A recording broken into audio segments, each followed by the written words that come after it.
નમસ્કાર વિદ્યાર્થી મિત્રો, હું Shivang Rawal word inbox YouTube ચેનલમાં આપ સૌનું હાર્દિક સ્વાગત કરું છું. આજનો જે આપણો લેક્ચર છે એ લેક્ચરની અંદર ગુજરાતના સૌરાષ્ટ્ર વિસ્તારના અમુક પરીક્ષાલક્ષી મહત્વના જે ફેક્ટ્સ છે એની આપણે ચર્ચા કરવાની છે.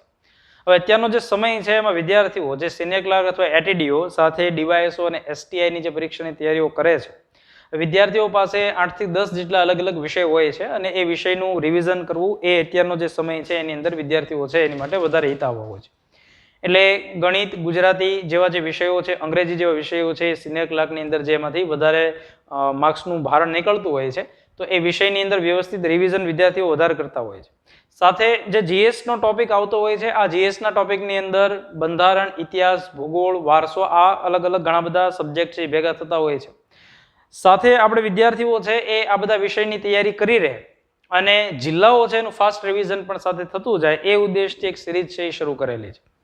અને જે અંતર્ગત સૌરાષ્ટ્ર છે ત્યાં સુધી આપણે પહોંચ્યા છે. અત્યાર સુધી ઉત્તર ગુજરાત, મધ્ય ગુજરાત અને દક્ષિણ ગુજરાત છે એની ચર્ચા આપણે યુટ્યુબ લેક્ચરના માધ્યમથી કરેલી છે. હાલ આપણે સૌરાષ્ટ્ર છે એની વાત કરવાની છે. હવે જુઓ કે જે સૌરાષ્ટ્ર છે એની અંદર ટોટલ 11 જેટલા જિલ્લાઓ છે એનો સમૂહ આવેલો છે. અને સૌથી પહેલો ક્વેશ્ચન તો એ નીકળે કે સાહેબ આપણે જ્યારે ભૌગોલિક રીતે સૌરાષ્ટ્ર છે એને કોઈ પ્રાંત તરીકે ઓળખવો હોય તો કયા વિસ્તાર તરીકે ઓળખી શકીએ? તો એની માટે એક શબ્દ છે કે સૌરાષ્ટ્ર છે એ દ્વીપકલ્પ વિસ્તાર છે. અને આ દ્વીપકલ્પ છે એનો મતલબ એવો થાય કે જે ભૂમિ વિસ્તાર છે એ 3 બાજુએથી દરિયાથી ઘેરાયેલો હોય આવા ભાગને આપણે દ્વીપકલ્પ કહેતા હોઈએ. તમારી પાસે અહીંયા નકશો છે અને તમે જોઈ પણ શકતા હશો કે ભાઈ એક બાજુ અહીંયા કચ્છનો અખાત તમને જોવા મળશે, અહીંયા તમને દક્ષિણ સૌરાષ્ટ્રની દક્ષિણ બાજુ તમને અરબ સાગર જોવા મળશે અને આ જે સૌરાષ્ટ્રનો વિસ્તાર છે એની પૂર્વ બાજુ અહીંયા ખંભાતનો અખાત જોવા મળશે. એટલે કે 3 અલગ અલગ પ્રકારના જે સમુદ્રના જે ભાગ છે એનાથી સૌરાષ્ટ્ર છે ઘેરાયેલું છે, એટલે કે દ્વીપકલ્પ વિસ્તાર તરીકે તમને જોવા મળશે. હવે અહીંયા સૌરાષ્ટ્રની અંદર જે ટોટલ 11 જિલ્લાઓ છે એ 11 જિલ્લાઓની અંદરથી ફેક્ટ્સ પણ વધારે નીકળતા હોય છે જીકેના, જે પરીક્ષાની અંદર અવારનવાર પૂછાતા હોય ને પૂછાય પણ શકે. તો અત્યારે આપણે એક કામ એવું કરશું કે સૌરાષ્ટ્ર છે એને પણ 2 ભાગની અંદર વિભાજિત કરી દઈએ, ઉત્તર સૌરાષ્ટ્ર અને દક્ષિણ સૌરાષ્ટ્ર. તો આજે ઉત્તર સૌરાષ્ટ્રનો જે વિસ્તાર છે એની અંદર અહીંયા રાજકોટથી શરૂ કરી રાજકોટ, જામનગર, મોરબી, સુરેન્દ્રનગર, બોટાદ અને દેવભૂમિ દ્વારકા એટલા જે જિલ્લાઓ છે એના મહત્વના જે પરીક્ષાલક્ષી ફેક્ટ્સ છે એને આપણે જોવાનો પ્રયત્ન કરીએ. જુઓ અત્યારે તમને ખાસ આમ તો આની પરથી ખ્યાલ આવ્યો છે કચ્છનો અખાત, ખંભાતનો અખાત અને અરબ સાગર કે જો 3 બાજુથી દરિયાથી ઘેરાયેલો વિસ્તાર હોય તો દરિયાઈ જે વિશેષતા છે એ વધારે હોય. એટલે દરેક જે સૌરાષ્ટ્રના જિલ્લાઓ છે જેને દરિયો સ્પર્શે છે, જેમ કે મોરબીથી શરૂ કરી અને દ્વારકાથી શરૂ કરી અને અહીંયા અમરેલી, ગીર સોમનાથ ને ગીર સોમનાથથી શરૂ કરી અને ભાવનગર, તો દરિયાઈ વિશેષતા તો બધાય જિલ્લાની છે જ અને 843 કિલોમીટરનો દરિયો સ્પર્શે છે. પણ સાથે આપણે જોવાનું છે કે ભાઈ દરિયા સિવાય જીકેના કયા પોઈન્ટ છે એ વારસો સાથે સંબંધિત હોય અથવા જે તે સમયે ત્યાં એવી કોઈ ઘટના બની હોય તો એની સાથે સંબંધિત હોય તો એવા સ્થાપત્ય સ્થળો આવેલા છે, તો એમાંથી કેવા ફેક્ટ્સ છે એ આપણને નીકળી શકે. તો એ પૈકી આપણે શરૂ કરીએ. સૌથી પહેલા આપણે જે હૃદય તરીકે ઓળખાતું રાજકોટ છે, સૌરાષ્ટ્રનું હૃદય તરીકે ઓળખાતું, એની ચર્ચા કરીએ. સૌથી પહેલા રાજકોટના પરીક્ષાલક્ષી ફેક્ટ્સ છે એને જોઈએ. બરાબર, સૌથી પહેલો ક્વેશ્ચન તમારી સામે છે કે રાજકોટને અન્ય કેટલા જિલ્લાઓની સરહદ અડે છે? હવે અત્યારે આપણે જે નકશો જોયો એની અંદર પણ ચર્ચા કરીશ અને અત્યારે પહેલા જવાબ મેળવી લઈએ કે 7 જેટલા જે અન્ય જિલ્લાઓ છે એની સરહદ છે એ રાજકોટને સ્પર્શે છે. હવે જો અહીંયા તમારી સામે નકશો છે કે ટોટલ જે જિલ્લાઓ છે એની સંખ્યા 11 છે. સૌરાષ્ટ્રની અંદર 11 જેટલા જિલ્લાઓ છે. હવે 11 પૈકી આપણે અત્યારે રાજકોટની વાત કરીએ છીએ એટલે અહીંયા રાજકોટ છે એ બાદ થઈ જશે, એટલે તમારી પાસે 10 જેટલા જિલ્લાઓ સૌરાષ્ટ્રના બચશે. અને તમને એ ખ્યાલ છે કે ભાઈ આ 10 પૈકી 7 જેટલા જે જિલ્લાઓ છે એ રાજકોટને સ્પર્શે છે, તો આપણે એમાંથી 7 ને બાદ કરી નાખીએ. હવે 7 ને બાદ કરો એટલે તમારી પાસે જવાબ આવે કે એ 3 જેટલા જિલ્લાઓ છે એ તમારી પાસે બચતા હોય એવું જવાબ આવે. તો આ જવાબ શું મળ્યો કે 7 જેટલા જિલ્લાઓ જો એમને સ્પર્શતા હોય તો સૌરાષ્ટ્રના કેટલા જિલ્લા નથી સ્પર્શતા? 3 જેટલા જિલ્લાઓ એમને સ્પર્શતા નથી. તો રાજકોટને કયા જિલ્લાઓ અડે છે એની કરતા તમે રિવર્સ યાદ રાખો કે રાજકોટને કયા નથી અડતા. તો એમાંનું એક તમને જોવા મળશે ભાવનગર, એક તમને જોવા મળશે ગીર સોમનાથ અને એક તમને જોવા મળશે દેવભૂમિ દ્વારકા. આની સિવાયનો સૌરાષ્ટ્રનું કોઈ પણ નામ આવે, એ અમરેલી હોય, બોટાદ હોય, સુરેન્દ્રનગર, જામનગર, કોઈ પણ નામ હોય તો તમારે એને ટીક મારી દેવાનો કે એ રાજકોટ છે એમને સ્પર્શે છે. પણ માત્ર વાત કોની છે? સૌરાષ્ટ્રની જ છે. સાથે કે ભાઈ સૌરાષ્ટ્રના જ જિલ્લાઓ છે એ રાજકોટને સ્પર્શે છે. કચ્છ નથી સ્પર્શતું, રાજકોટને તળ ગુજરાત નથી સ્પર્શતું. તો આ લોજિક તમે અહીંયા કામમાં લગાડી શકો. ઓકે, ચાલો, તો આ પહેલો જે ક્વેશ્ચન છે એ ગુજરાત ભૂગોળ સાથે સંબંધિત. અને ગુજરાત ભૂગોળની અંદર જે સૌથી પહેલો રાજકીય ભૂગોળનો ટોપિક આવે છે, જેમાં સરહદના ક્વેશ્ચન આવે છે, તો એની સાથે રિલેટેડ હતો. હવે આ જે તાલુકાઓના પ્રશ્નો હોય, સરહદના ક્વેશ્ચનો હોય, એ કઈ પરીક્ષાની અંદર વધારે પૂછાય છે? જે ગૌણ સેવા પસંદગી મંડળ પરીક્ષાઓ લે છે એમાં પૂછાય છે. અને આપણે જ્યારે ઉત્તર ગુજરાત, મધ્ય ગુજરાતની વાત કરી, દક્ષિણ ગુજરાતની વાત કરી, તો જે તે જિલ્લાને જે સરહદ અડે છે એ વખતે મેં તમને કંઈક ને કંઈક સૂત્ર પણ આપેલા હતા. અને અહીંયા પણ લોજિક આપ્યું કે તમારે રાજકોટને કયા નથી સ્પર્શતા એને યાદ રાખવાના. બરાબર? તો ચાલો એનાથી આગળ વધીએ આપણે. બીજો જે ક્વેશ્ચન છે એ ગોરસનો મેળો છે એ કયા જિલ્લામાં ભરાય છે? જો અત્યારે આપણે રાજકોટની વાત કરતા હોય તો સ્વાભાવિક છે કે તમારા મગજની અંદર જવાબ આવી જ ગયો હોય કે રાજકોટની અંદર ભરાય છે. પણ આ જે ગોરસનો મેળો અથવા ગુજરાતની અંદર જેટલા 1600 જેટલા મેળાઓ ભરાય છે, અને એવરેજ તમે કાઢશો તો લગભગ એક દિવસની અંદર 5 થી 6 મેળાઓ છે એ ભરાતા હોય છે. જો કે 1600 એ અંદાજિત આંકડો મેં આપ્યો છે, બાકી 1526 કે 1527 જેટલા મેળાઓ છે એ ગુજરાતની અંદર એવરેજ ભરાય છે. તો એ પૈકીનો એક ગોરસનો મેળો છે અને સાંસ્કૃતિક વારસાનો મુદ્દો છે. તો ગોરસનો મેળો છે એ ક્યાં ભરાય છે? રાજકોટની અંદર. અને ગુજરાતની અંદર જે આપણું કેલેન્ડર છે, જે વિક્રમ સંવત પ્રમાણેનું જે કેલેન્ડર છે, એની અંદર આ જે કારતક મહિનો આવતો હોય, આ કારતક મહિનામાં સૌથી વધારે અને મહત્વના મેળાઓ છે ભરાતા હોય છે. એની પછી કારતક મહિના પછી જો કોઈ ફેવરિટ હોય તો એ શ્રાવણ મહિનો છે, કે શ્રાવણ મહિનાની અંદર મેળાઓ છે એ વધારે ભરાતા હોય છે. તો એ પૈકી આ શ્રાવણ મહિનાની અંદર ભરાતો હોય એવો મેળો છે ગોરસનો મેળો. અને સાથે જુઓ, જ્યારે શ્રાવણ મહિનો આવે એટલે આપણને ખ્યાલ આવે કે ભાઈ એક એવો દિવસ આવે જેને આપણે જન્માષ્ટમી કહેતા હોઈએ, જન્માષ્ટમીનો મેળો. તો એ જન્માષ્ટમીનો મેળો તરીકે પણ આ ગોરસ છે એને ઓળખવામાં આવે છે. તો આ બંને મુદ્દા એની સાથે જોડાયેલા છે. ઓકે, ચાલો એનાથી આગળ વધીએ મિત્રો. અને વળી પાછો ભૂગોળનો ક્વેશ્ચન આવ્યો. જે લોકો ડીવાયએસઓ એસટીઆઈ ની તૈયારી કરતા હોય તો ભૂગોળનું મહત્વ તો વધારે છે, કારણ કે તમને જ્યારે જીપીએસસી પરીક્ષા લેશે એટલે 8 વિષય આપી દેશે. અને આ 8 વિષય છે એમાંથી જો ડીવાયએસઓ ની પરીક્ષા હોય તો 25 માર્ક્સ છે એ વેચી દીધા હોય ને 200 માર્ક્સનું પેપર કરી નાખ્યું હોય. ગુજરાત ભૂગોળમાંથી 25 માર્ક, એટલે ટૂંકમાં ગુજરાત ભૂગોળ છે, ભૌતિક ભૂગોળ છે, ભારત ભૂગોળ છે, એમાંથી 25 પ્રશ્ન જે નીકળતા હોય અને એ પૈકી ગુજરાત ભૂગોળમાંથી 10 થી 11 પ્રશ્ન પૂછાતા હોય છે. બરાબર? એટલે ગુજરાત ભૂગોળ છે એનું પ્રભુત્વ કેવું છે? વધારે છે. તો એક નદી તંત્ર સાથે જોડાયેલો ક્વેશ્ચન છે અને પૂછાય, જિલ્લામાં પણ પૂછાય. ભાદર નદીના કિનારે કયા શહેરો વસેલા છે? ભાદર નદી પરીક્ષામાં શું કામ ભાઈ વધારે પૂછાતી હોય છે? કારણ કે સૌરાષ્ટ્રની સૌથી મોટી નદી છે, ગુજરાતમાં જ ઉદ્ભવતી હોય અને ગુજરાતમાં અંત પામતી હોય એવી સૌથી મોટી નદી છે. અરબ સાગરની અંદર છે એ મળતી હોય એવી સૌરાષ્ટ્રની સૌથી મોટી નદી છે. તો જ્યારે સૌથી મોટી એવો શબ્દ આગળ લાગશે એટલે એની સાથે સંબંધિત જેટલા પણ ક્વેશ્ચનો હોય એ વધારે નીકળશે. તો એના કિનારે અહીંયા તમને જસદણ જોવા મળશે, જેતપુર, ધોરાજી, ઉપલેટા, આટકોટ, પછી આગળ જતા આ તો રાજકોટના નામ લખેલા છે. આગળ જતા પોરબંદરની અંદર કુતિયાણા છે એ પણ એના જ કિનારે વસેલું છે, અને નવી બંદર જે પોરબંદરની અંદર આવેલું છે એ પણ એના કિનારે વસેલું છે, અને દરિયો છે અને ત્યાં સંગમ પામે છે ભાદર નદી.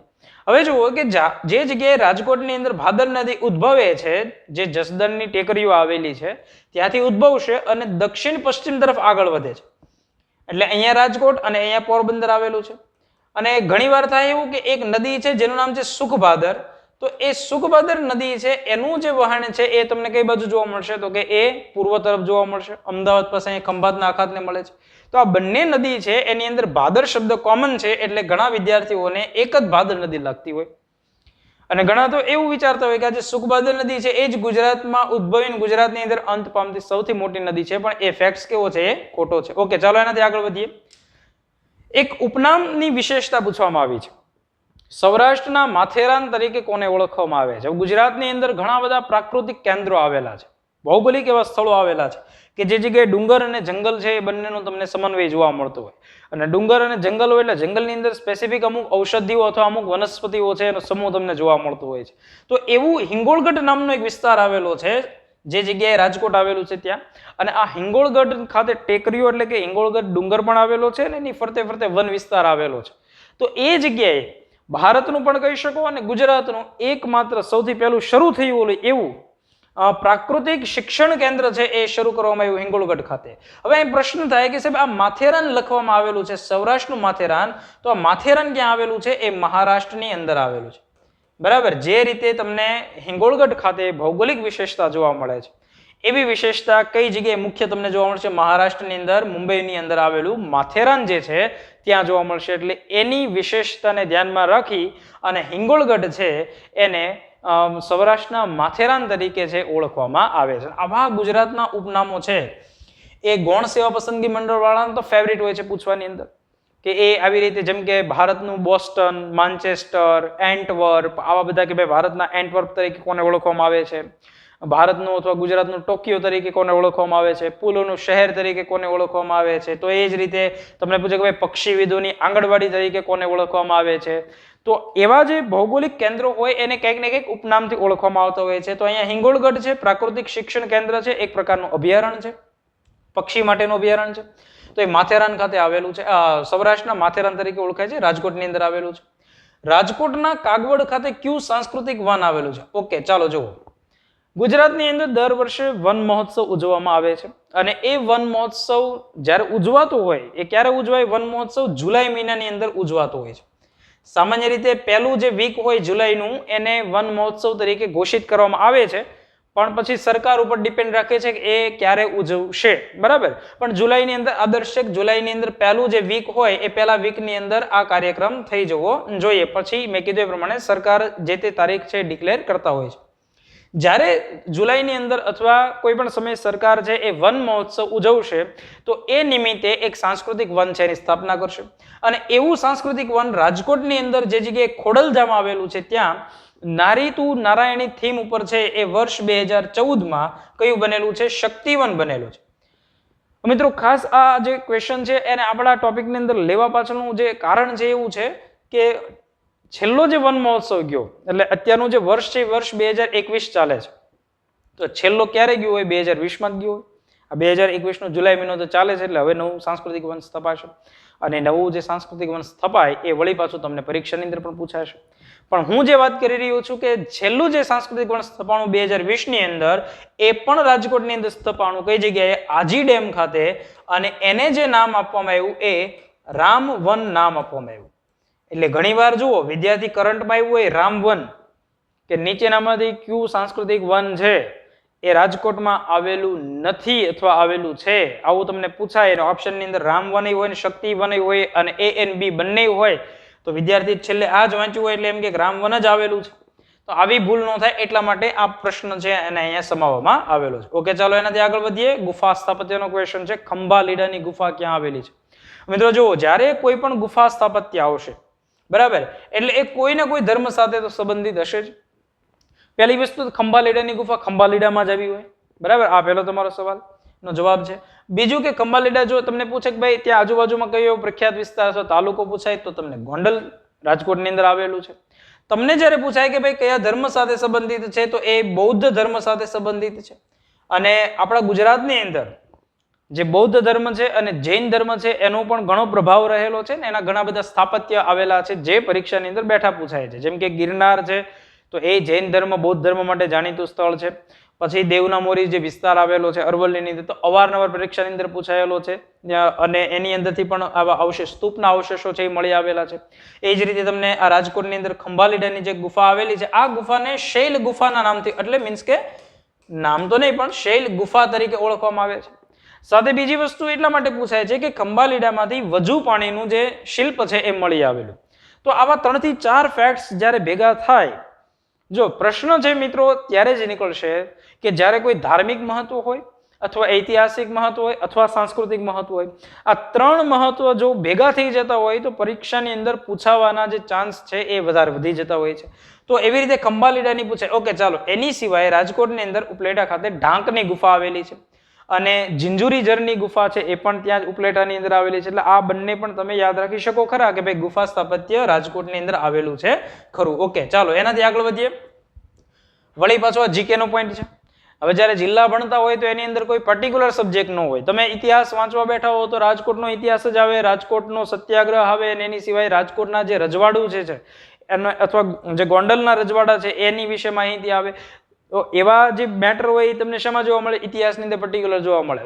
જ્યારે તમે ભૂગોળ ભણતા હો તો અભયારણ્યો આવે, રાજકોટની અંદરની જે મુખ્ય નદીઓ છે એની વાત આવે, બરાબર. તો જ્યારે પર્ટિક્યુલર તમે સબ્જેક્ટ ભણતા હો ત્યારે એના જ વેની અંદર માહિતી આવશે. પણ જ્યારે જિલ્લા ભણતા હો તો એક કોમન તમને બધા પ્રશ્ન જોવા મળશે જે પરીક્ષાની અંદર પૂછાઈ શકે એવા હોય. તો અહીંયા જુઓ એ જ વસ્તુ છે કે એક ભૂગોળનો ક્વેશ્ચન છે, એક વારસાનો ક્વેશ્ચન છે, વળી પાછો ભૂગોળ છે, વળી પાછો જીકે નો ક્વેશ્ચન આવ્યો, વળી પાછો વારસાનો ક્વેશ્ચન આવ્યો, વળી પાછો વારસાનો આવ્યો. એ જ રીતે જીકે નો ક્વેશ્ચન છે કે રાજકોટ ખાતે ક્યાં સંગ્રહાલયો આવ્યા છે અને જીપીએસસી જ્યારે પરીક્ષા લેતી હોય ત્યારે તો મ્યુઝિયમ, સંગ્રહાલય, પુસ્તકાલય આ બધી જ વસ્તુ છે એ તો એ લોકો લખતા હોય છે કે ભાઈ ગુજરાતની અંદર કઈ કઈ જગ્યાએ આવેલા છે. જ્યારે કોઈ પણ વિદ્યાર્થી જીકે વાંચતો હોય એટલે એ નક્કી એવું કરે કે ભાઈ સૌથી મોટું, સૌથી પહેલું એ બધા મુદ્દાઓને આપણે વાંચી લઈએ. તો એ રીતે કચ્છ મ્યુઝિયમની યાદ રાખે, ભુજની અંદર, વડોદરાની અંદર સૌથી મોટું એવી રીતે યાદ રાખે. પણ ગુજરાતની અંદર જેટલા પણ મ્યુઝિયમ આવ્યા બધા પરીક્ષાની દ્રષ્ટિએ ખૂબ કામના છે. કારણ કે જો તમે જૂના પેપર જોવો ગૌણ સેવાના તો તમને ખબર પડે કે વોટસન મ્યુઝિયમ છે એ અવારનવાર પૂછાય. જો કે એ હવે કોમન થઈ ગયું એટલે બધા વિદ્યાર્થીઓને યાદ પણ હશે. પણ સાથે યાદ રાખો કે ઢીંગલી મ્યુઝિયમ તમને જો પૂછાય, જો ઢીંગલી સંગ્રહાલય પૂછાય તો એ પણ રાજકોટમાં આવેલું છે. ડોલ્સ મ્યુઝિયમ, બરાબર, ઢીંગલીનું હોય તો શબ્દ ડોલ્સ હોય. એની સિવાય ગુજરાતી ભાષા ભવન ગ્રંથાલય છે કે જે સૌરાષ્ટ્ર યુનિવર્સિટી અંતર્ગત અંદર તમને જોવા મળશે. અને એક જે તમને બેંગ લાઇબ્રેરી જોવા મળશે અથવા એને લાંગ પુસ્તકાલય તરીકે ઓળખવામાં આવે છે. ઓકે, ચાલો એનાથી આગળ વધીએ. ગુજરાતી ભાષાનો શબ્દકોશ ભગવત ગૌમંડલના સંપાદકનું નામ જણાવો. ઓકે, ચાલો અહીંયા કયા રાજાએ બનાવ્યું છે એવું નામ નથી, એના સંપાદકનું કામ કોણે તૈયાર કર્યું છે એનું નામ પૂછવામાં આવેલું છે. જો તમને રાજાનું નામ પૂછવામાં આવે તો ગોંડલની અંદરના જે ભગવતસિંહજી છે એમનું આપણે નામ છે એ લખતા હોય છે કે ભાઈ એમને તૈયાર કરાવડાવ્યું. પણ એના સમયના જે વિદ્યા અધિકારી હતા એ કોણ હતા? ચંદુલાલ બેચરદાસ પટેલને જવાબદારી સોંપવામાં આવી. અને 2,81,379 જેટલા શબ્દ ભંડોળ એને તૈયાર કરી અને શું બનાવ્યું? એક શબ્દકોશ બનાવી નાખ્યો કે જેની અંદર અલગ અલગ શબ્દ આપેલા હોય. હવે બાબત એવી છે કે ભાઈ એમને કેટલો વર્ષનો સમય લાગ્યો? તો લગભગ 26 વર્ષ જેટલો સમય છે એ તૈયાર કરતા જાય છે. આવો પ્રશ્ન કદાચ પૂછાઈ જાય, આપણે આ યાદ રાખવું હિતાવહ છે. સાથે 5 લાખ જેટલો એમને ખર્ચ પણ થયેલો. અને બીજી એક બાબત કે આ જે ભગવત ગૌમંડલ બનાવવામાં આવ્યું, જે શબ્દકોશ છે એ કેટલા ભાગની અંદર તમને જોવા મળશે? તો કે 9 ભાગની અંદર તમને જોવા મળશે. તો આવા પણ ફેક્ટ્સ પરીક્ષાની અંદર પૂછાય. જો કે જો ગોંડલની વાત કરવામાં આવે તો ઘણી વિશેષતાઓ છે, બરાબર. પણ અહીંયા ગોંડલની અંદરથી એક જ મુદ્દો અહીંયા તમારી સામે મૂકવામાં આવેલો છે. ગુજરાતી ભાષાનો શબ્દકોશ છે જેનું નામ છે ભગવત ગૌમંડલ, એ કયા વ્યક્તિ દ્વારા તૈયાર કરવામાં આવેલો છે? તો એનું નામ છે ચંદુલાલ બેચરદાસ પટેલ. તો ગુજરાતના જિલ્લાઓમાં તમે જુઓ, મેં કીધું એ પ્રમાણે અલગ અલગ ટાઈપ્સ છે એના પ્રશ્નો છે તમને એક સાથે જોવા મળતા હોય છે. હવે જામનગરની વાત કરીએ આપણે. જામનગરનો સૌથી પહેલો ક્વેશ્ચન છે તાલુકાની સંખ્યા પૂછવામાં આવી છે. મિત્રો હવે જુઓ, પેપર નક્કી કઈ રીતે થતું હોય એ તો કોઈનો આધાર છે ને કે ભાઈ આવી રીતે જ મેં પ્રશ્ન પૂછું, એ લોકો ટોપિક આપતા હોય કે ભાઈ તમારે ગુજરાતનું ભૂગોળ કરવાનું. ગુજરાતના ભૂગોળની અંદર શું કરવાનું એ લોકો ક્યારે કહેતા નથી. એ તમને વારસો કરવાનો, વારસાની અંદર ગુફા વ્યવસ્થિત વાંચવાની, મંદિર શૈલી વાંચવાની, બરાબર છે. પછી એવી કોઈ સ્થાપત્ય કલાના જે નમૂના હોય એવા વાંચવાના, શું વાંચવાનું એનું કોઈ પણ પ્રકારે છે એ વર્ણન ત્યાં લખવામાં આવતું નથી. લખવામાં આવ્યું કલા સંસ્કૃતિ 25 માર્કમાં પૂછાશે. તો જો અહીંયા જે પૂછવામાં આવેલું છે ભૂગોળ સાથે સંબંધિત છે. જામનગરમાં કુલ કેટલા તાલુકાઓ આવેલા છે? ગુજરાતની અંદરના જે અલગ અલગ જિલ્લાઓ હોય એમાં તાલુકાની સંખ્યા અલગ અલગ હોય. એટલે શું પૂછે? નીચેના પૈકી કયા જિલ્લામાં સૌથી ઓછા તાલુકા છે તો સૌથી વધારે છે? તો ત્યારે તમને આંકડો ખ્યાલ હોય તો ખબર હોવી જોઈએ. હવે જામનગર એટલા માટે લીધેલું છે કે પોતે મહાનગરપાલિકા છે ને 6 જેટલા તાલુકા છે. એટલે વિદ્યાર્થીઓ કોઈ ભૂલ ન કરે 10, 11 કે એ રીતે કે ભાઈ જામનગરની અંદર 10 તાલુકા હશે, 9 હશે, 8 હશે, એટલા માટે સ્પેશિયલ અહીંયા લખેલો છે. ઓકે, ચાલો એનાથી આગળ વધીએ. ગુજરાતની અંદર કયા સ્થળે સૈનિક શાળા આવેલી છે? જામનગરની અંદર આવેલી છે, પણ જામનગરમાં કઈ જગ્યાએ?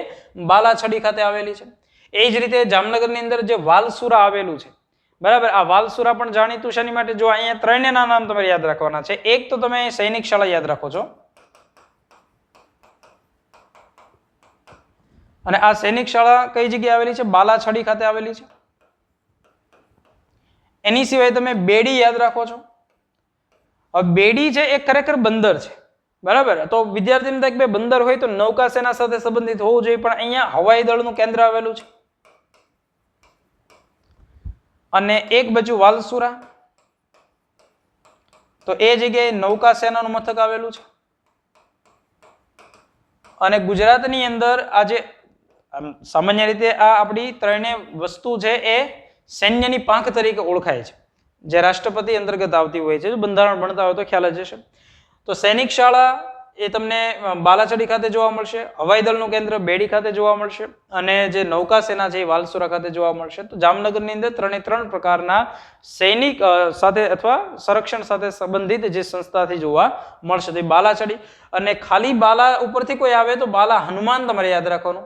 1964 થી અખંડ રામદૂત રામધૂન છે એ જે જગ્યાએ કાર્યરત હોય આવું બાલા હનુમાનજીનું મંદિર છે ક્યાં આવેલું છે? જામનગરની અંદર આવેલું છે. બાકી જામનગરની અંદર મિત્રો જામનગરની સ્થાપના ક્યારે થઈ તો ક્વેશ્ચન આપણે એમાં લીધેલો છે, પણ કઈ નદીના કિનારે થઈ, કોના દ્વારા કરવામાં આવી, અને જામનગરની અંદરના અન્ય એના નામ પણ છે એ પણ આપણે લીધેલા છે, પણ આપણે એની ચર્ચા કરીએ. પણ એની પહેલા જે એ બીજા જે ક્વેશ્ચન આપણે લીધા છે એને પહેલા વ્યવસ્થિત રીતે એકવાર જોઈ લઈએ.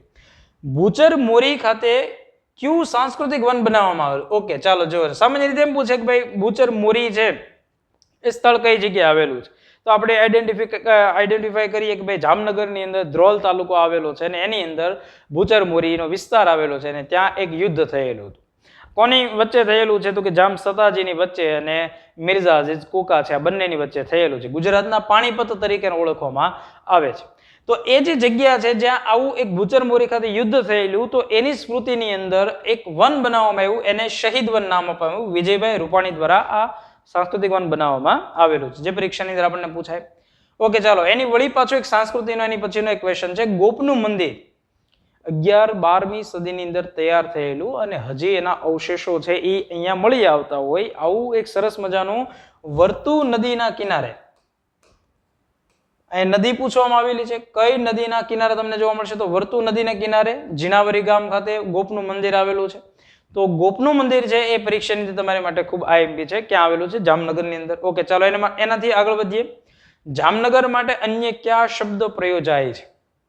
આપણે અગાઉ કદાચ તમને વાત થઈ હશે કે હાલાર છે એ જામનગર માટે શબ્દ છે એ પ્રયોજવામાં આવતો. હવે દેવભૂમિ દ્વારકા અને જામનગર જે બરડોથી પશ્ચિમમાં આવેલો ભાગ છે, પણ એની માટે અન્ય બીજા કયા શબ્દો વાપરવામાં આવે છે? તો એક તો છોટા કાશી તરીકે જામનગરને ઓળખવામાં આવે છે.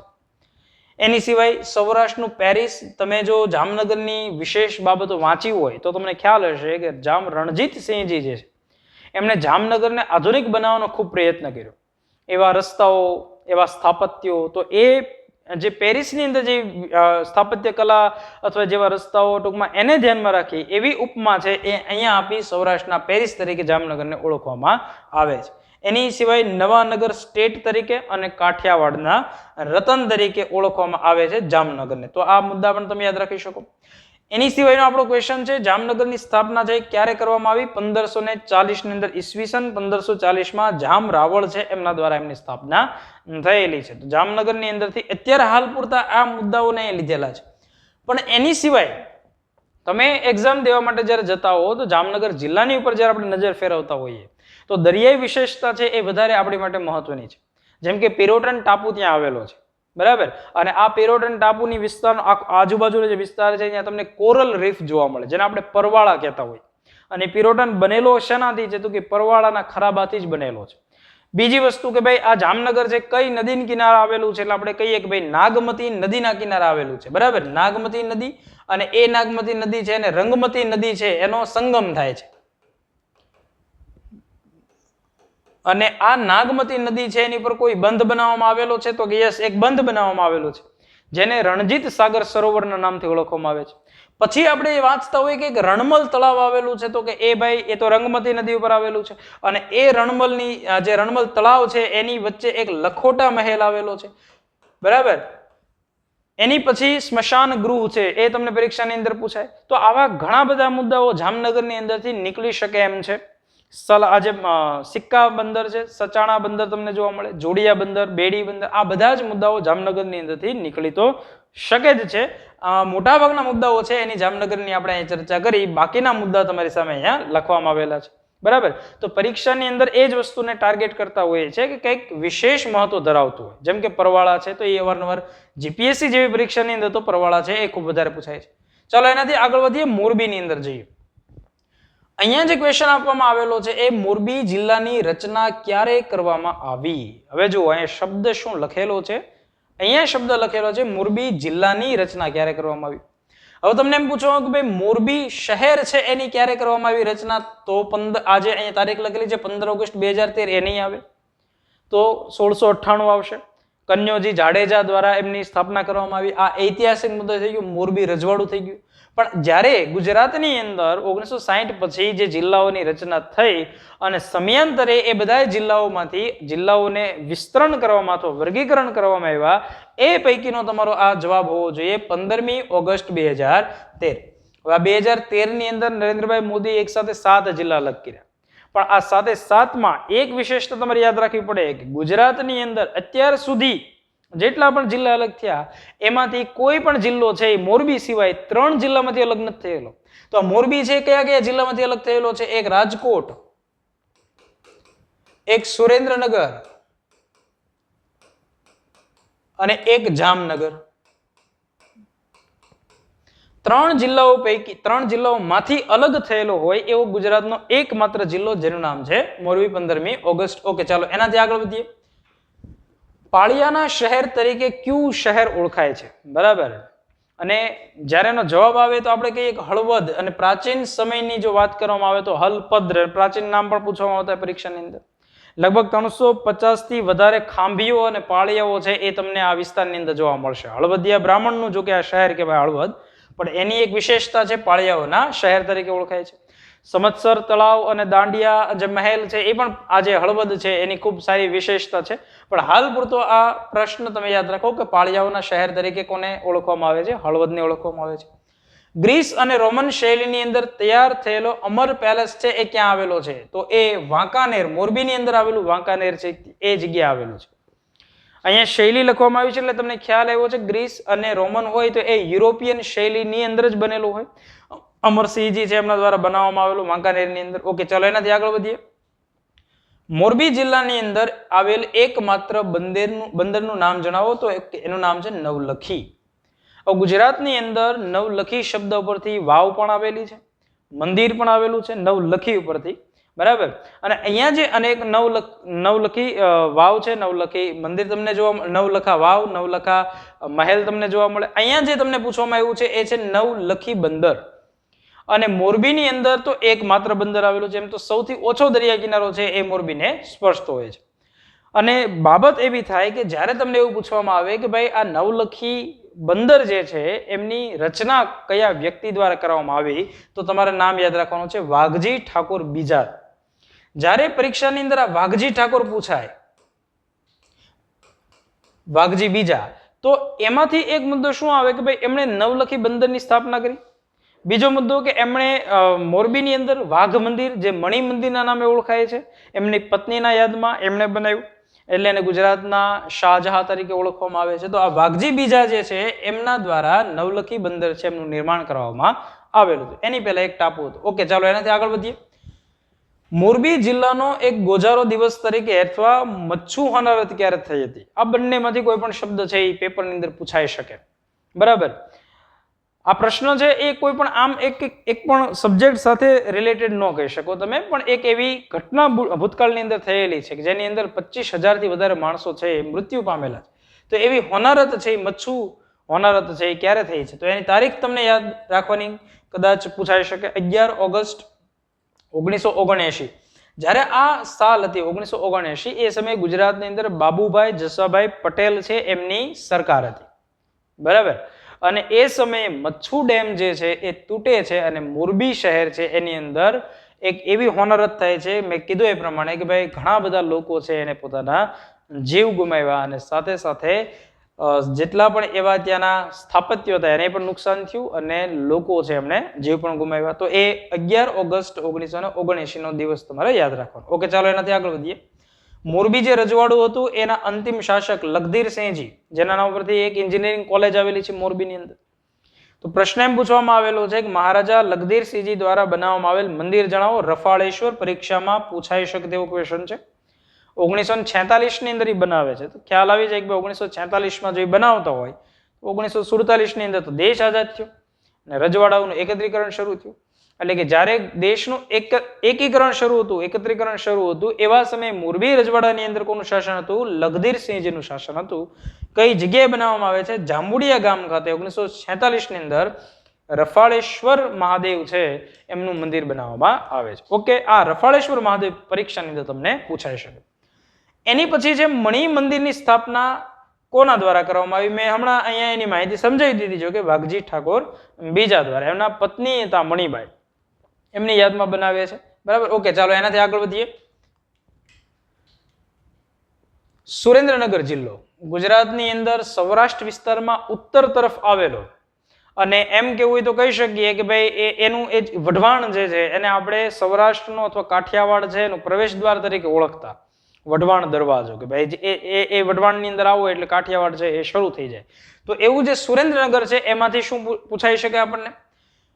પહેલી વસ્તુ કે એ સુરેન્દ્રનગર છે એને પણ કેટલા જિલ્લાઓ સ્પર્શે છે? તો કે 7 જિલ્લાઓ સ્પર્શે છે. અને એ 7માં એક એવી ખાસિયત છે કે કચ્છ પણ સ્પર્શે, તળ ગુજરાત પણ સ્પર્શે અને સૌરાષ્ટ્ર છે એના પણ જિલ્લાઓ સ્પર્શે. એટલે કે ગુજરાતનો સૌથી વધારે જિલ્લાઓ સાથે સરહદ ધરાવતો હોય એવો એકમાત્ર મોટો જિલ્લો કે જે 3 જે ગુજરાતના પ્રાંત છે સૌરાષ્ટ્ર, કચ્છ અને તળ ગુજરાત એના જિલ્લાઓ છે એની સાથે સરહદથી જોડાયેલો છે. બરાબર? તો એના જે 7 જિલ્લાઓ છે એ અવારનવાર પરીક્ષામાં પૂછાય છે કે સુરેન્દ્રનગરને કયા જિલ્લાની સરહદ સ્પર્શતી નથી. પણ અહીંયા જે ક્વેશ્ચન છે, ઉલ્કાપિંડનો ટકરાવ થયેલો હતો તેવું સ્થળ ધજાળા ક્યાં આવેલું છે સુરેન્દ્રનગરની અંદર?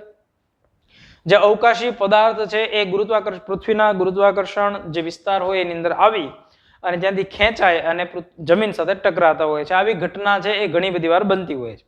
અમુક એવી ઉલ્કાઓ અથવા અમુક એવા જે અવકાશી પદાર્થો હોય એ વાતાવરણની અંદર જ ઘર્ષણથી બળી જતા હોય છે, પણ મોટા કદના હોય એ અમુક છે એ છેક સુધી પહોંચતા હોય છે ને એ ટકરાય થાય છે અને ઘણીવાર નુકસાન પણ થતું હોય છે એના કારણે. તો એવું આ જે ધજાળા નામનું સ્થળ છે સુરેન્દ્રનગરનું, ત્યાં 1976 ની અંદર આવી ઉલ્કાપિંડ છે એનો ટકરાવ થયો હતો અને એ જે ઉલ્કા છે એનું વજન આશરે 40 કિલોગ્રામ જેટલું હતું. એટલે પરીક્ષાની અંદર હજી ધજાળા પરીક્ષામાં ઘણીવાર પૂછાય છે. ઓકે, ચાલો એનાથી આગળ વધીએ. પવિત્ર યાત્રાધામ ચોટીલા ખાતે કયું સાંસ્કૃતિક વન આવેલું છે? આજે આપણે જેટલા પણ મુદ્દા ભણ્યા સાંસ્કૃતિક વનો છે એના 3 થી 4 મુદ્દાઓ છે એ આવી ગયા છે. શક્તિ વન છે, રામ વન છે, એનાથી આગળ શહીદ વન હતું અને અહીંયા વળી પાછું ભક્તિ વન આવશે. કયું આ એક યાત્રાનું ધામ છે? તો કે ભાઈ એ ધાર્મિક સ્થળ છે અને ધાર્મિક સ્થળને ધ્યાનમાં રાખીને લોકોની માનવ મેદની ભેગી થાય, જંગલનું પ્રમાણ વધે, તો આ ઉદ્દેશથી સરકાર છે એમને ત્યાં ભક્તિવન કયા વર્ષમાં બનાવ્યું છે? 2008 ની અંદર બનાવ્યું. બાકી તમે જુઓ, ચોટીલાને જ પરીક્ષાલક્ષી ફેક્ટ્સ તૈયાર કરવા જાઓ તો ગુજરાતની અંદર જેટલી પણ ડુંગરાળ શ્રેણીઓ આવેલી છે એમાંની એક શ્રેણી છે માંડવની ટેકરીઓ. આ માંડવની ટેકરીનું સૌથી ઊંચામાં ઊંચું કોઈ શિખર હોય તો એ પણ કયું છે? ચોટીલા છે. જ્વાળામુખીમાંથી નિર્મિત હોય એવો કોઈ તમને ડુંગર પૂછાય નીચેનામાંથી કયો છે? તો એ ચોટીલા આવશે. બરાબર?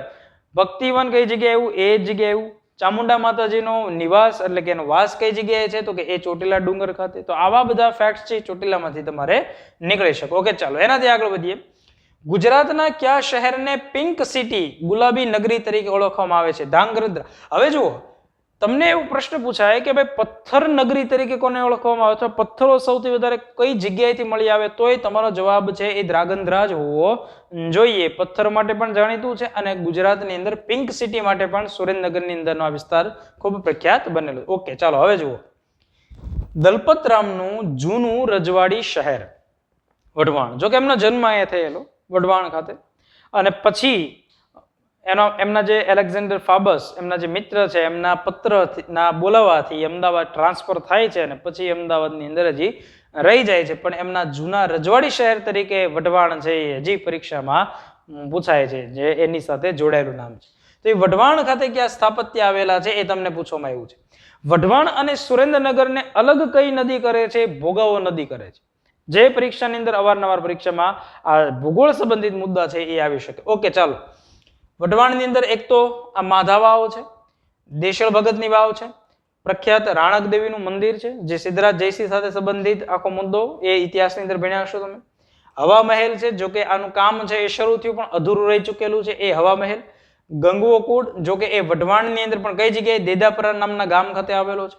અને અહીંયા ધોળી ધજા અને નાયકા આ બંને બંધના નામ લખવામાં આવ્યા છે ભોગાવો નદી ઉપર, કે જે પણ વઢવાણ ખાતે તમને જોવા મળશે. બરાબર? એની સિવાય પણ વઢવાણની વિશેષતા છે, પણ આપણો ક્વેશ્ચન છે કે સ્થાપત્ય સ્થળ વઢવાણની અંદર કયા આવેલા છે. ઓકે, એનાથી આગળ ગુજરાતનું કયું ગામ છે એ ભગતના ગામ તરીકે ઓળખાય છે? સાયલા. જો કે એક તાલુકો છે, લાલજી મહારાજની જગ્યા તરીકે આપણે સાયલા છે ઓળખતા હોઈએ છીએ ભગતના ગામ તરીકે. ઓકે, ચાલો એનાથી આગળ વધીએ. સ્થાપત્ય કલાની દ્રષ્ટિએ ઉત્તમ નમૂના તરીકે ઓળખાતો જે કિલ્લો છે એ ઝાલાવાડ વિસ્તારમાં ક્યાં આવેલો છે? સુરેન્દ્રનગરની અંદર જેટલા પણ તાલુકાઓ છે એમાંનો એક તાલુકો જેને પાટડી દસાડા તરીકે ઓળખવામાં આવે છે. બરાબર? દસાડા એનું સ્થળ છે, પાટડી નામનો જે વિસ્તાર છે, પાટડી અથવા દસાડા. તો એ જગ્યાએ અને એ પાછો વળી પાછો ક્યાં આવ્યો? સૌથી ઉત્તર તરફ આવેલો છે. તો એ કયો કિલ્લો આવેલો છે? ઝીંઝુવાડાનો કિલ્લો છે. અને બીજી વસ્તુ કે સુરેન્દ્રનગરનો કયો વિસ્તાર છે કે જે બંદર તરીકે ડેવલપ થયેલો હતો? બંદર હતું એ જે જગ્યાએ, અત્યારે નથી, પણ જે જગ્યાએ બંદર હતું તો એમાં પણ આ ઝીંઝુવાડા છે એમનું નામ આવતું હોય છે. તો એ જગ્યાએ સિદ્ધરાજ જયસિંહના સમયગાળા દરમિયાન ખૂબ સરસ મજાનો સ્થાપત્ય કલાની દ્રષ્ટિએ ઉત્તમ એવો કિલ્લો તમને જોવા મળશે, ઝીંઝુવાડાનો કિલ્લો. ઓકે, ચાલો એનાથી આગળ વધીએ. ક્રાંતિકારી સરદારસિંહ રાણા છે એમનું જન્મસ્થળ સુરેન્દ્રનગરની અંદર લીંબડી ખાતે આવેલું છે. આ પણ પ્રશ્ન પૂછાય છે કારણ કે ગુજરાતના જે મહાનુભાવો છે એ એક ટોપિક હોય છે તમારો જ્યારે તમે તૈયારી કરતા હો. આપણી જીકેની બુકની અંદર પણ લખેલું છે ગુજરાતના મહાનુભાવો કયા સ્થળ સાથે સંબંધિત છે અને કઈ પ્રવૃત્તિ સાથે સંબંધિત છે, એ તો ખાસ આપણે કરવાનું. તો ક્રાંતિકારી પ્રવૃત્તિ એટલે કે યુરોપની અંદર પેરિસ અને લંડનની અંદર રહી અને ઘણી બધી એને પ્રવૃત્તિઓ કરેલી છે. અને એમના જે પ્રપૌત્ર છે રાજેન્દ્રસિંહ રાણા એ ભાવનગર વિસ્તારની અંદર ઘણા બધા સમય સુધી સંસદીય ક્ષેત્ર એમનો હતો અને એ સંસદીય ક્ષેત્રથી રાજ્યસભાની અંદર પણ મેમ્બર તરીકે રહી ચૂકેલા હતા. તો એમનો જન્મસ્થળ જે લીંબડી ખાતે તમને જોવા મળશે, સરદારસિંહ રાણા. ઓકે, ચાલો આ સુરેન્દ્રનગરની વાત કરી. એની સિવાય પણ સુરેન્દ્રનગરના ઘણા બધા મુદ્દાઓ તો છે જ વળી પાછા, જે રીતે મેં જામનગરની વાત કરી હતી એ રીતે, પણ આ બધા મુદ્દાને પણ ધ્યાને તમારે લઈ લેવા જોઈએ. નાનો અમથો જિલ્લો, આની આપણે ચર્ચા કરીએ તો એ તો આખો જિલ્લો છે એ 5-10 મિનિટની અંદર ચર્ચાની અંદર આવી જાય, રિવિઝનની અંદર આવી જાય. પણ નાનો જિલ્લો છે પણ સરહદની દ્રષ્ટિએ તમે જુઓ ને તો 5 જેટલા જિલ્લાઓની સરહદ અડે છે. બોટાદને 5 જિલ્લાઓની સરહદ અડે છે.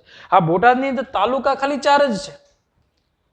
પણ જ્યારે તમને એમ પૂછવામાં આવે કે ભાઈ જિલ્લાઓ છે કેટલા સ્પર્શે છે, તો બોટાદને 5 જેટલા જિલ્લાઓ છે એ સ્પર્શે છે. ઓકે, ચાલો એનાથી આગળ વધીએ. ગુજરાતની નીલકા નદીના કિનારે કયું પવિત્ર યાત્રાધામ આવેલું છે? ભીમનાથ મહાદેવ આવેલા છે. એની પછી વિહળધામ, પાળિયાદ ગુજરાતની અંદર, આ બોટાદ વિસ્તારની અંદર. બોટાદ છે એને પણ સૌરાષ્ટ્રના પ્રવેશ દ્વાર તરીકે ઓળખવામાં આવે છે.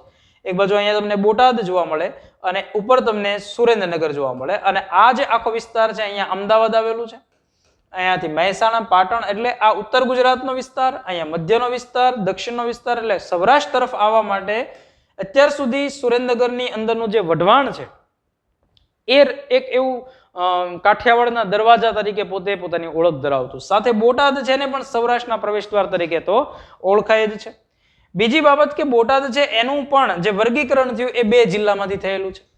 એક ભાવનગરની અંદરથી થયેલું છે અને એક અમદાવાદ. આ બંને જિલ્લાનો ઉપયોગ કરી અને બોટાદ છે બનાવવામાં આવેલું છે. પણ તાલુકા માત્ર તમને 4 જ જોવા મળશે. ઓકે, અને એવી રીતે 4 તાલુકા હોય એવા ગુજરાતની અંદર 3 જિલ્લાઓ આવેલા છે. ગાંધીનગર છે, દેવભૂમિ દ્વારકા છે અને બોટાદ છે, જે પરીક્ષાની અંદર પૂછાય આપણને ઘણી વાર. તો પાળિયાદ જે છે એ એક આખી બાબત કેવી થઈ? ધાર્મિક બાબત થઈ. તો એ જગ્યાએ પાળિયાદના કયા સંતના કારણે એ આખું પ્રસિદ્ધ બન્યું? તો એ ઉનડ બાપુ જવાબ આવશે. આ પરીક્ષામાં પૂછાયેલો ક્વેશ્ચન છે. જો કે તમને એમ પૂછવામાં આવે કે ભાઈ કોની જગ્યા આવેલી છે, તો ત્યાં વિસામણ બાપુની જગ્યા આવેલી છે. એમની જે છઠ્ઠી પેઢી છે એટલે ઉનડ બાપુ, એમના કારણે આ જે સ્થળ છે એ વધારે ખ્યાતિ પામ્યું, વર્તમાન સમયની અંદર પ્રખ્યાત બન્યું. તો એ પાળિયાદ છે એમને આપણે વિહળધામ તરીકે પણ ઓળખતા હોઈએ છીએ. ઓકે, પ્રતિ વર્ષે બોટાદની અંદર કયો મહોત્સવ ઉજવાય છે? જ્યારે ઝવેરચંદ મેઘાણી સાહેબનો જન્મ દિવસ હોય છે ત્યારે મેઘાણી મહોત્સવનું આયોજન થાય છે. ઝવેરચંદ મેઘાણી સાહેબ જે ચોટીલા ખાતે એમનો જન્મ થયેલો, પણ એમની કર્મભૂમિ તરીકે આપણે બોટાદને ઓળખતા હોઈએ છીએ. તો એમનો જે જન્મ થાય છે એ જગ્યાએ મેઘાણી મહોત્સવ છે એ ઉજવવામાં, એમની કર્મભૂમિ છે ત્યાં મેઘાણી મહોત્સવ ઉજવવામાં આવે છે. તો આવા પ્રશ્નો પણ પરીક્ષાની અંદર નીકળી શકતા હોય. ઓકે, એનાથી આગળ દેવભૂમિ દ્વારકા. દેવભૂમિ દ્વારકા વળી પાછું જિલ્લો તો એ નાનો છે બરાબર, પણ વિશેષતા વધારે છે કારણ કે પૌરાણિક મહત્વ એની સાથે જોડાયેલું છે. ધાર્મિક મહત્વ પણ બહુ વધારે જોડાયેલું છે. એટલે વિશેષતાઓ જેમ જેમ ઐતિહાસિક અને ધાર્મિક મહત્વ વધશે, સાંસ્કૃતિક મહત્વ જે વધશે, એટલે જિલ્લાઓની અંદરની વિશેષતાઓ છે એ ઓટોમેટિક વધી જતી હોય છે. એમાં પણ માત્ર 4 જ જેટલા તાલુકા આવેલા છે દેવભૂમિ દ્વારકાની અંદર. પણ તમને એમ પૂછવામાં આવે કે 4 તાલુકા છે પણ એમને જિલ્લા કેટલા સ્પર્શે છે? તો કે માત્ર 2 જ જિલ્લા સ્પર્શે છે. ગુજરાતની અંદર અમુક એવા પણ જિલ્લાઓ છે કે જેને 2 જિલ્લા સ્પર્શતા હોય, એ પૈકીનો દેવભૂમિ દ્વારકા. તો તમને એવું થાય કે સાહેબ જિલ્લાની દ્રષ્ટિએ તે બહુ મોટો વિશાળ છે ક્ષેત્રફળની દ્રષ્ટિએ, તો એને 2 જ જિલ્લાઓ કેમ સ્પર્શે છે? કારણ કે જે જગ્યાએ દેવભૂમિ દ્વારકા આવેલું છે એમાં એક બાજુ તમને કચ્છનો અખાત જોવા મળશે, એક બાજુ તમને અરબ સાગર જોવા મળશે. તો બંને બાજુથી દરિયાથી ઘેરાયેલો છે અને દરિયાની આખા તમને એમ પૂછવામાં આવે કે ભાઈ સૌથી વધારે સૌરાષ્ટ્રની અંદર દરિયા કિનારો કોણ ધરાવે છે, તો એમાંય દેવભૂમિ દ્વારકા આવશે. એટલા માટે આ બાબત તમને અહીંયા જોવા મળશે. ઓકે, તમને એમ પૂછે કે ગુજરાતની અંદર સૌથી વધારે ટાપુઓ ની સંખ્યા કોણ ધરાવે છે, ટાપુ જે બેટ તરીકે આપણે ઓળખતા હોઈએ, લગભગ ગુજરાતની અંદર 144 જેટલા ટાપુ આવેલા છે. તો એ પૈકી સૌથી વધારે દેવભૂમિ દ્વારકાની અંદર તમને ટાપુ આવેલા હોય જોવા મળશે. તો એને કયા જિલ્લાની સરહદ સ્પર્શે છે, પોરબંદર અને જામનગર. ઓકે, ચાલો એનાથી આગળ વધીએ. દ્વારકા મંદિર છે એને અન્ય કયા નામથી ઓળખવામાં આવે છે? આ છેલ્લે જે પરીક્ષા ગઈ STI ની એની અંદર પૂછવામાં આવેલો ક્વેશ્ચન હતો. આપણે તૈયાર કરતા હોઈએ કે જગત મંદિરના નામે ઓળખાય છે, તો એ તો નામ છે જ, જગત મંદિર દ્વારકા તરીકે જ એ બોલાતું હોય છે. પણ સાથે યાદ રાખવાનું છે કે આ જે દ્વારકા છે એને નિજ મંદિરના નામથી પણ ઓળખવામાં આવે છે. હવે જો ખાલી દ્વારકા વિશે જ આપણે વાત કરી, આ એક ઐતિહાસિક બાબત છે અને ઇતિહાસ સાથે સંબંધિત છે. જ્યારે તમે ઇતિહાસ ભણવાની શરૂઆત કરતા હો તો પૌરાણિક કાળથી ઇતિહાસ ભણવાનું થતું હોય અને કૃષ્ણ ભગવાન સાથે સંબંધિત માહિતીઓ છે એ સૌ પ્રથમ આપણે ભણતા હોય છે. કૃષ્ણ ભગવાન છે એ ઉત્તર ભારત છોડી અને જ્યારે આવે છે તો આ જે આખો કુશસ્થલીનો વિસ્તાર હોય છે, રેવતનું શાસન હોય છે, એની સાથે યુદ્ધ કરે છે અને પોતે એક નગરી વસાવવા માગે છે, રાજધાની બનાવવા માગે છે અને સમુદ્ર પાસે અમુક યોજન જગ્યા લઈ અને 12 યોજન ટૂંકમાં આપણી એ આ જે પુરાણો છે એના આધારે માહિતી છે. તો એ જગ્યાએ દ્વારકા મંદિર બનાવવામાં આવેલું છે. વલ્લભાચાર્ય છે એમના દ્વારા આ મંદિર બનાવવામાં આવેલું છે. તો આ પણ મુદ્દો તમે યાદ રાખી શકો. ઓકે, તો જગત મંદિર અને નિજ મંદિર, જો કે મેં કીધું એ પ્રમાણે કે દ્વારકા મંદિરના ફેક્ટ્સ ઘણા બધા નીકળતા હોય છે. અત્યારે આપણો ક્વેશ્ચન આ છે, સુદામા સેતુ કયા સ્થળોને જોડે છે? હવે જુઓ, દ્વારકાની અંદર એક તો જે જગ્યાએ મંદિર આવેલું છે ત્યાં એક નદી આવેલી છે, જે નદીનું નામ છે ગોમતી નદી. અને ઘણીવાર ગોમતી ઘાટ બોલાતું હોય છે. તો ગોમતી નદી હોય તો એ ઘાટ ગોમતી ઘાટ જ હોય. ગોમતી તળાવ તમને પૂછવામાં આવે તો વળી પાછા આપણે ડાકોર યાદ રાખતા હોય, એ તળાવ છે ડાકોરની અંદર, ખેડા. અને અહીંયા તમને ગોમતી નદી જોવા મળશે. એક બાજુ મંદિર આવેલું છે અને એક એ નદી એના કિનારાથી આગળ વધી અને એ દરિયાની અંદર સંગમ પામશે.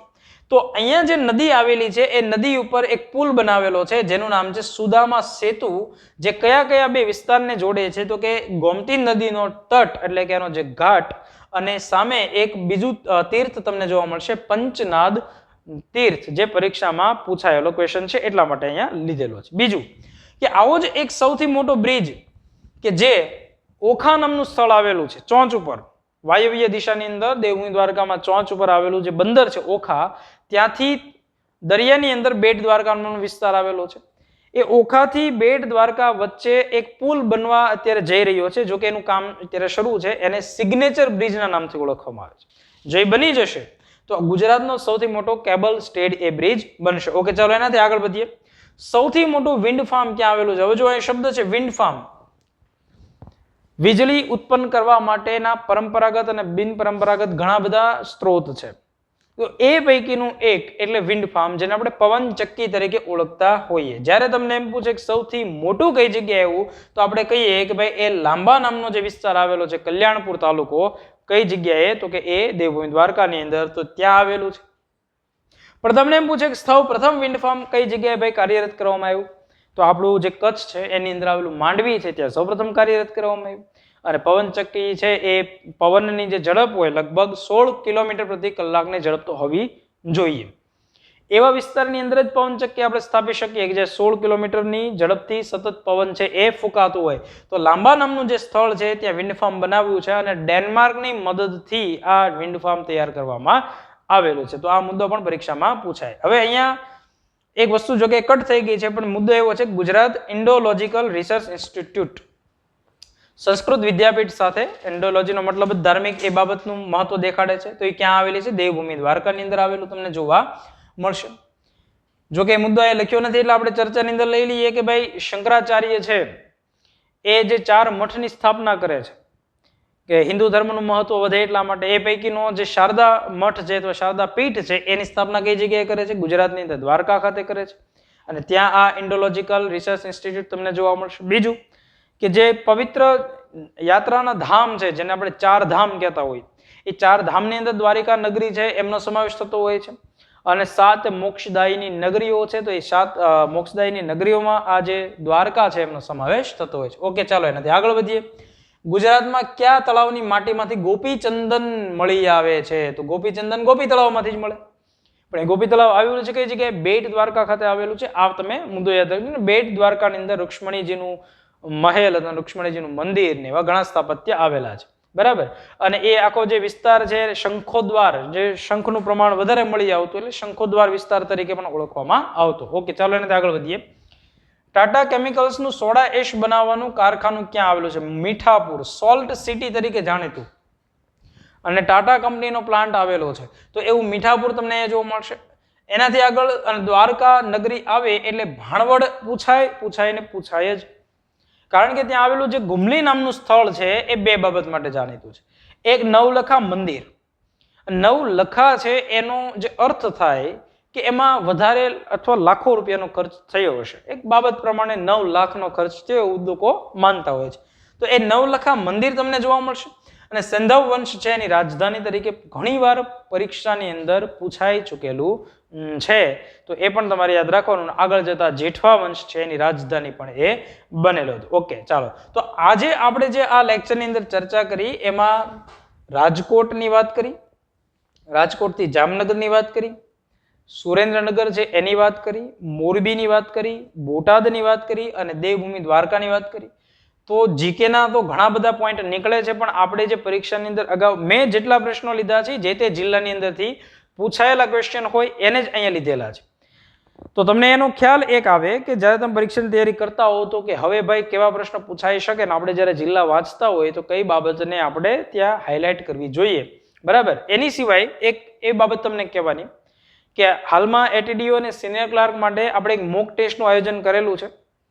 એક કહું છું પણ ટોટલ 5 એમાં તમને પેપર સેટ મળે.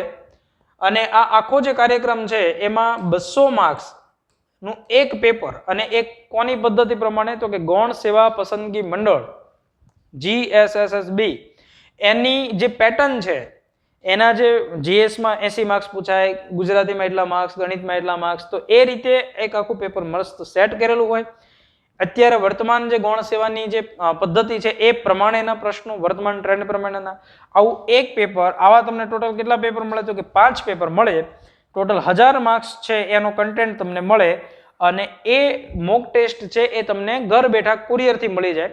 આ આખું જે આયોજન છે એની અંદર તમારે જોડાવવું હોય તો એક નંબર છે 7575060404. બરાબર. આ નંબર ઉપર તમારે કોલ કરવાનો અથવા વોટ્સઅપ કરી દેવાનું.